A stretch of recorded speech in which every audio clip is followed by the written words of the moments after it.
한국에서 나고 자란 우리에게 한옥마을은 그냥 사진 찍기 좋은 동네 정도입니다. 기와지붕 아래 골목을 지나쳐도 별다른 감흥 없이 그냥 걷게 되죠. 그런데 이 평범한 풍경이 어떤 외국인에게는 살면서 한 번도 상상해 본 적 없는 세계처럼 보인다면 어떨까요?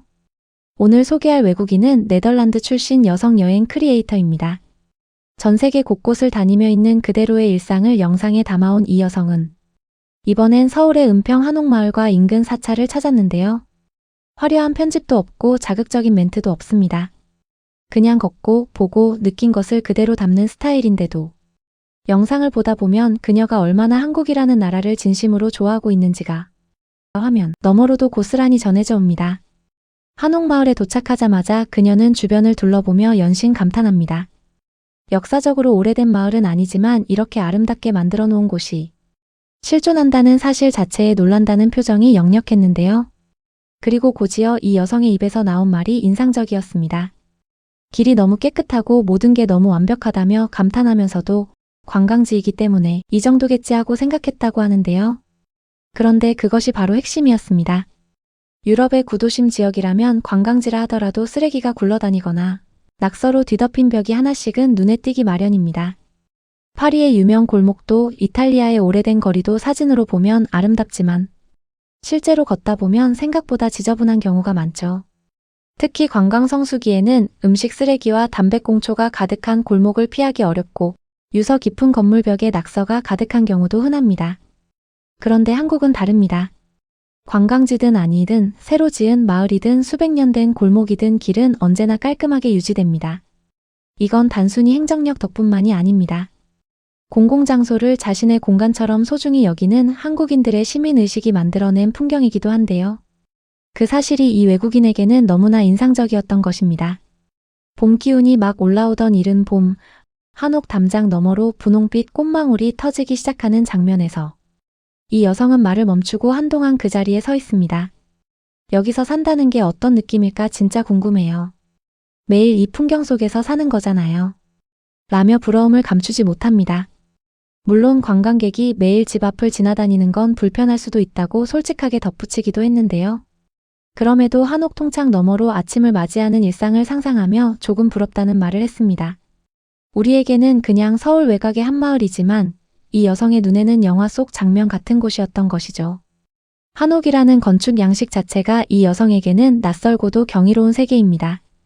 유럽의 전통 건축은 돌과 벽돌로 쌓아 올린 두꺼운 벽 위에 성립되는 반면 한국의 한옥은 나무와 기와 그리고 흙이 만들어내는 곡선의 건축입니다. 지붕 끝이 하늘을 향해 살며시 들리는 처마의 곡선, 기둥과 기둥 사이에 빈 공간을 두어 바람이 통하게 하는 구조, 마당 한쪽에 항아리가 놓여 있는 풍경. 이 모든 것이 유럽의 전통 건축과는 전혀 다른 미학입니다. 이 여성이 한옥 통창 너머를 보며 저 창가에서 아침 식사를 하면 어떨까 상상했다는 것은 그녀가 한옥의 아름다움을 단순히 눈으로가 아니라 온몸으로 체감하고 싶어 했다는 뜻이기도 합니다. 그렇게 한옥마을을 한 바퀴 둘러본 뒤 그녀는 언덕 위 사찰로 발걸음을 옮깁니다. 이 여성은 한국의 불교 사찰을 유독 좋아한다고 했는데요. 그 이유가 참 인상적이었습니다. So on top of the hill by the village, there is a temple. So we're going to go there now. And I'm super excited because I love going to Buddhist temples here in Korea. It's always such a nice, relaxing experience. So let's go. 유럽에서 교회는 종교적 목적 외에 관광지로서 접근하는 경우가 많은데 한국의 사찰은 외국인이라도 자연스럽게 그 고요함 안으로 스며들 수 있는 공간이라는 점에서 조금 다릅니다. 관광객을 위한 퍼포먼스가 아니라 그냥 그 자리에 1000년 전부터 있어왔던 고요함 그대로인 것이죠. 그리고 사찰에 도착한 순간 이 여성은 두 눈이 휘둥그레지고 맙니다. 부처님 오신 날을 앞두고 온 사찰 지붕을 가득 채운 형형색색의 연등들이 눈앞에 펼쳐졌기 때문인데요. 파란 연등, 초록 연등, 노란 연등, 분홍 연등. 저마다 소원이 적힌 종이 조각이 달린 수천 개의 연등이 사찰 하늘을 가득 메운 그 장면은 누가 봐도 숨이 멎을 만큼 아름다웠습니다. 5월에 부처님 오신 날을 앞두고 한국 전역의 사찰에서 이 연등이 달린다는 사실을 알게 된 이 여성은 이 기간에 한국 여행을 계획한다면 반드시 사찰에 들러야 한다고 말합니다. 세상의 소원들이 빛이 되어 하늘에 매달려 있는 것 같다며 이 여성은 한동안 그 자리에서 위를 바라보며 시선을 떼지 못했습니다. 그리고 이어진 사찰 벽화 감상. 이 여성의 친구인 남성이 사찰 옆면에 그려진 10폭의 벽화, 이른바 시부도를 직접 설명해 주었는데요. 소를 찾아 떠나는 동자의 이야기로 시작해 결국 소도 나도 사라지고 자연으로 돌아가는 순환의 철학을 담은 그 이야기에 이 여성은 완전히 빠져들었습니다.